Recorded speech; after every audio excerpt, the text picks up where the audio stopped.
Hello, Wes and Christina. This is Christoph with Kaiserworks presenting Schreiber House. I'm going to walk us through a few floor plan iterations. Before I do that, though, I just want to acquaint you with our format. In each of these plans, you've got furniture pieces. They're keyed with a number letter combination that references an FF&E package, like the sheet that we're looking at here. And each of these come in a series. So, for example, 1F pertains to anything starting with 1F pertains to a particular space. 1F in this example pertains to the entry. When you see 2F, that pertains to the office, and so on through the list. And in our FF&E package, we're showing just basic product information with a clickable link that will take you to a website of that particular product. Um, we are going to show two series of floor plans, one of which starts with A1.0, the second one is A1.1, and the second series will be A2.0 and A2.1. A big distinguishing factor between these two is that the A1 series is showing a floor plan that has your existing flooring to remain. So we're making an assumption here that in this area that extends just off of the entry that we're going to be able to find flooring or tile that matches your existing tile, and everything else in the house with regard to flooring stays the same as you currently have it. And in the A2 point series, we're showing new tile in all the spaces except for the entry and the hall, which would remain your current existing green tile in that space.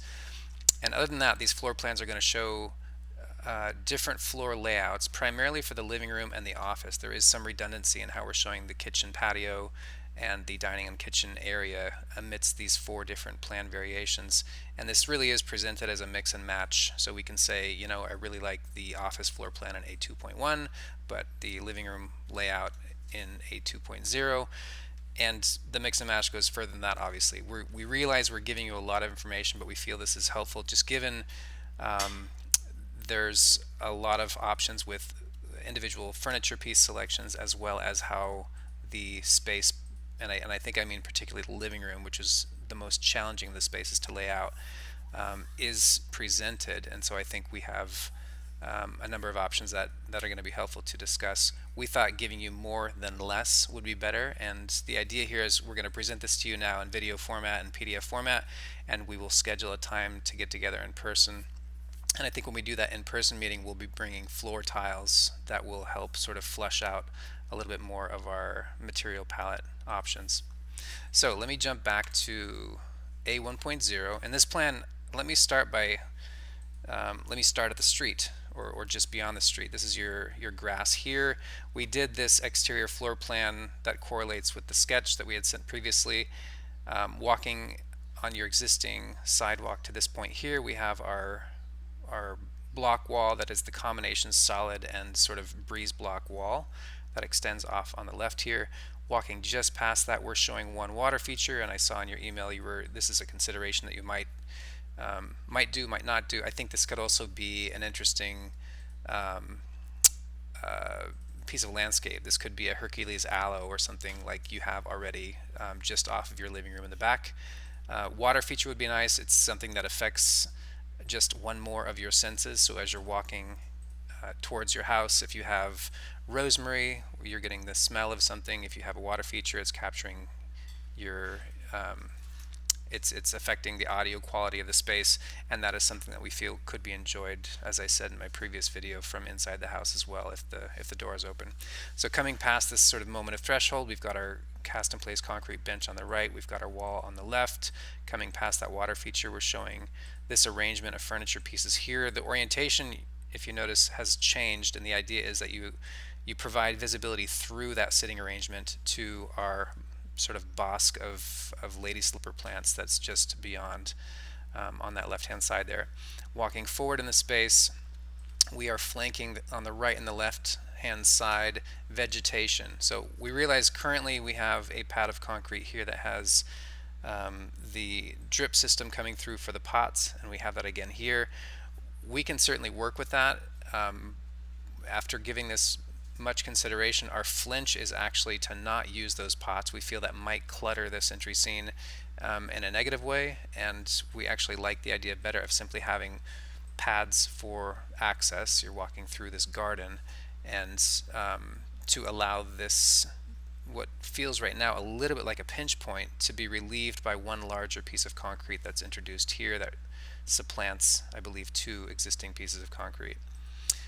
Walking forward in this space, we have a pendant light that's positioned directly above, and then entering into this entry area, we're seeing this as a great art wall. I think we had presented that on site, and to the right, we've selected a nice potted plant that sits on the right hand side, two potted plants on the left, and this is a Noguchi floor lamp that really feels like a light sculpture. You'll see in our FF&E package, it has a lot of personality and character, and we feel it's an interesting piece to sort of greet visitors as they approach the house. Coming into the entry area, turning left, we have the office area, and again, we're showing that existing green tile as you have it currently. We think this could stay. I think, money being no object, I would prefer for this room to have one continuous tile all the way through, and you'll see that in some of our iterations. And without getting too deep in the weeds in some of these layouts, I'll say for this office area, we're going to show you two different schemes that have the desk oriented facing this wall on the left hand side, and two schemes that have the desk oriented with a view out of the window. I think both are good options.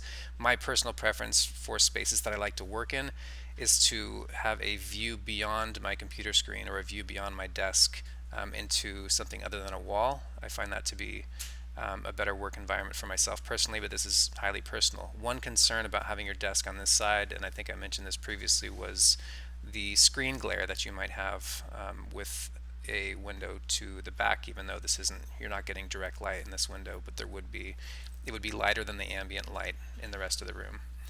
Walking forward towards the living room, on the left, we're proposing something that's going to be consistent in all plans. Currently, you have a very, I would say, understated hearth move. There's a piece of black steel that wraps this corner of the fireplace and stops at this location here. We're proposing a cast-in-place concrete piece that comes all the way out to square up this corner of the room and lets the fireplace moment feel like a backdrop to the entire living room scene versus, for lack of a better word, just the southern portion of that interior elevation. So this here, we can talk about this more in person, but this we see as a 16 to 18 inch tall bench element. We're seeing it staged here on the right hand side with some potted plants, and you would have an piece of art above. Anytime you see the letter A with the circle around it with this rectangle against the wall, that's a wall that we see as a good art wall. There's other options in this space for art, but these are walls that we feel would benefit from having a piece of art. Coming into the space here, we have a Nelson bench on the right hand side, a cluster of plants, and in this iteration we are using this primarily as a walkthrough. So you're passing through to the outdoor living patio area, and then further into the space. As you walk further into the space, we're using in this layout a sectional sofa with a large area rug, and on the opposite side bounded by a chaise lounge, and that is using this wall here on the south as the television wall. We like this iteration because it again keeps the TV away from the fireplace, and having, almost regardless of materiality, having the TV situated above the fireplace is not ideal. Those two really compete in kind of an awkward way. We feel that this arrangement here gives a very nice sizable living room while allowing this circulation space to occur. That's basically circulation space to your outdoor living space. So you have indoor outdoor living room.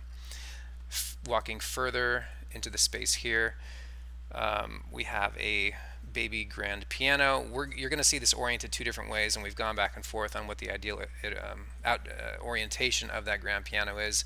This, I think, is the orientation that better suits.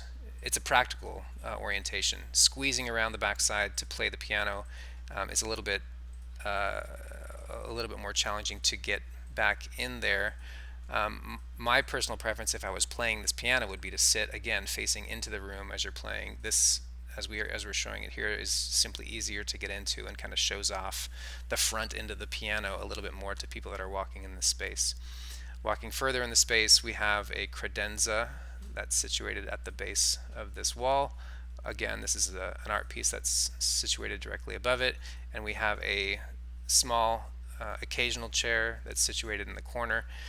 In previous conversation, I think we had discussed this corner being fixed glazing and this one being operable, and the more we consider this, we feel that this corner on the south side is better suited to be operable. It's a more direct connection to the pool, versus if you're going out in this direction here, you're going into the grass area, which could work just the same, but in many different iterations how we've laid this out, whether you have a credenza against this wall or a piano in this space, it does not lend itself for a pass-through. There's any amount of furniture.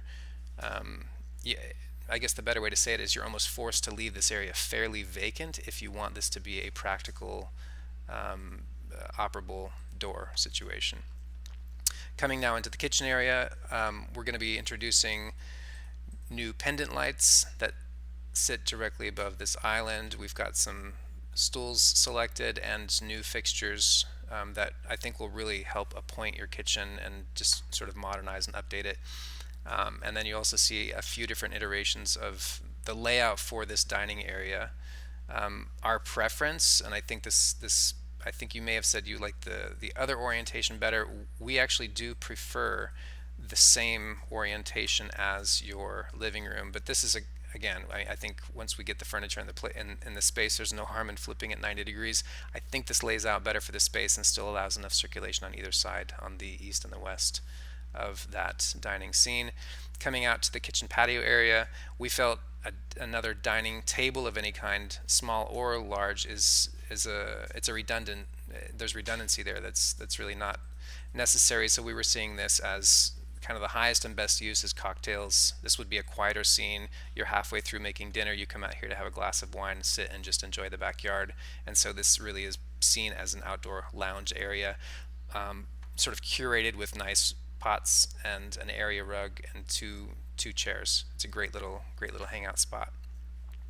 Walking now further north to the house, to sort of the north end of the house, we have your garage. We played with a number of different layouts for this, and we felt that the best, most practical layout of the garage is to have the parked car, if there is one, on the right-hand side in this, or the north-hand side of the garage space, and let the gym equipment, gym area be directly or most proximate to this door here. So coming out, we're showing one area that is defined as sort of strictly gym, and we would do that with a floor treatment. This would be a gym mat that we will specify. And then we're showing right now a treadmill. We have a workbench, and this is a yoga mat sitting here.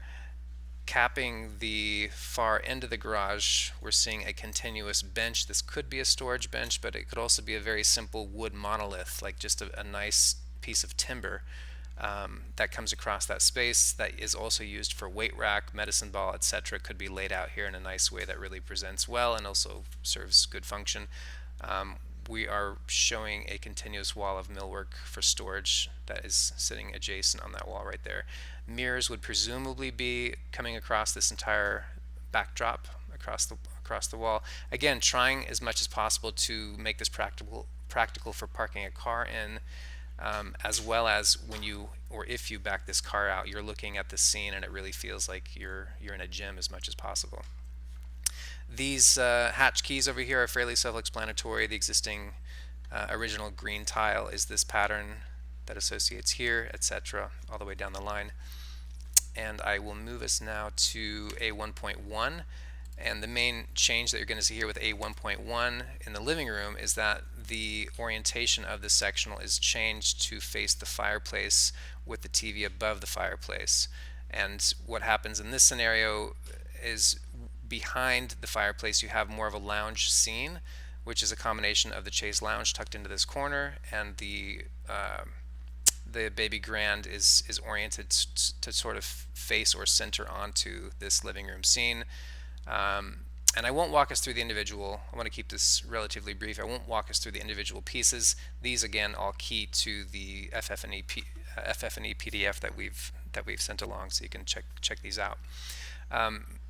The office is the other room in A1.1 that has changed. Again, A1.1, we're orienting the workstation towards that wall, and we're showing a different, more of a sort of fully hashed out living room scene off of that workspace. So we have your existing chair and ottoman here, and this is a case study sofa that is backed up to the glazing and sort of straddles that line between the glazing and the fixed wall. Moving now to A2.0, this is the first iteration where we're showing the workspace oriented towards the glass. We're showing a large rectangular area rug here with a desk, and then this is again your chair and ottoman situated here in the corner with the light coming in from just behind. And in this living room scene, we are showing a sofa that's oriented at a 45-degree angle, and as you walk into that space, we feel again this functions nicely um, to sort of suggest moving into and through the space to the living room or further into the space to the kitchen. The nice thing about situating the sofa in this orientation is it gives good visibility to the TV as well as to the outside. So you can look out to the yard, to the TV. And then we're showing a womb chair, which we think would be a really nice piece for your house in general, that is situated here. So you're getting good conversation between these three points here, as well as good visibility to the TV as the centerpiece of this arrangement. Actually, let me back up. So A2.0 here is another change in A2.0. We're showing a 90-degree orientation. So we're flipping this dining scene, which is nice. I think this does work. It's a little bit tight on the end here, actually on both ends. Ideally, if we had 6 more feet of length in this room, I think this would be the answer. But because we don't have quite enough space to get a generous dining scene in there, my recommendation might be for the other orientation. In this last floor plan option, A2.1, we have a sofa that is oriented directly towards the TV wall right here. We have a nice size coffee table sitting directly in front of it. This scene on the east side over here towards the fireplace remains the same as it does in the previous floor plan. Piano is obviously oriented with the seat closer to I would call this the practical arrangement. Something to note here, there's also a cool vintage wall-mounted operable lamp that's positioned off the wall here that would create a nice little reading lamp for whatever chair is situated here in the corner. In this office scene, we are looking at a desk that sits directly at the window looking out, and then behind that, we have this somewhat playful arrangement of plants. There's a floor lamp and your chair and ottoman sort of looking into that circle. And I'm just going to sort of cruise through this FF&E package. I'm actually just kind of thinking out loud here to see if there's anything to make note of. I think with regard to the FF&E package, I would suggest you first get your head into the floor plans and see what you like and dislike about each of these floor plans, and then dive into the furniture pieces, because it really is, I think it needs to be driven by the floor plan, obviously, and I think in some cases, a particular furniture piece, if you say we've got to do this, this cool tan leather sectional, how do we make that work with this other floor plan? And we can work on those sorts of things in person. I think will be best when we're in the place, when we're back at your place. So we look forward to your thoughts on this. Thank you, guys.